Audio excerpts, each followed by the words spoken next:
নমস্কার বন্ধুরা, আমি সুমিত্রার রান্নাঘর থেকে বলছি। দেখুন, আজকে একটু ফুলকপি আলু দিয়ে আমি একটু তরকারি করবো। এই দেখুন, ফুলকপি আলুর চচ্চড়ি করবো, এটা তরকারি নয়। তো এতে আমার তেলটা গরম হয়ে গেছে। এতে আমি দুটো শুকনো লঙ্কা ফোড়ন দিচ্ছি আর একটু পাঁচ ফোড়ন দিয়ে দেবো।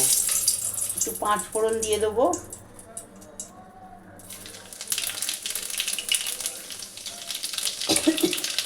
দিয়ে আমি কপি আলুগুলোকে ভালো করে ভেজে নেব।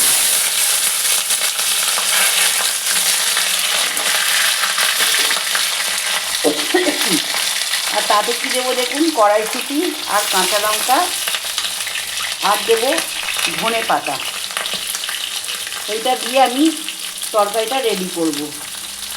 তো প্রথমে কপি আলুটা ভালো করে ভেজে নিই বন্ধুরা।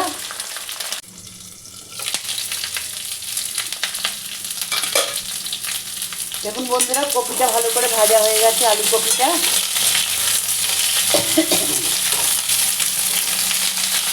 এবার এর মধ্যে আমি নুন আর একটুখানি হলুদ দিয়ে দেবো, কিছুই দেবো না। এর মধ্যে সামান্য একটু নুন, এই পরিমাণ মতো একটু নুন দিয়ে দিলাম। আর একটু হলুদ দেবো, সামান্য একটু হলুদ দেবো। দিয়ে ধনে পাতাটা দিয়ে দিলাম।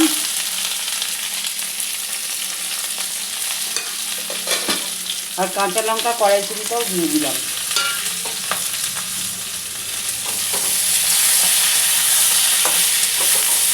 দিয়ে বন্ধুরা, আমি গ্যাসটা কমিয়ে ঢাকা দিয়ে দেবো।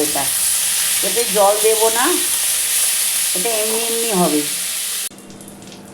দেখুন বন্ধুরা, তরকারিটা কিন্তু আমার হয়ে গেছে। আমি কিন্তু এতে কোনো জল দিইনি। এটা শুকনো শুকনো, দেখুন এই ডাঁটা ডাঁটা থাকবে কপিগুলো।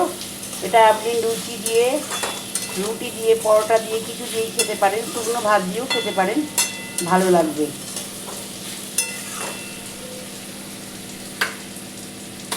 এটা আমি একটু ঢেলে ফেলবো এবার।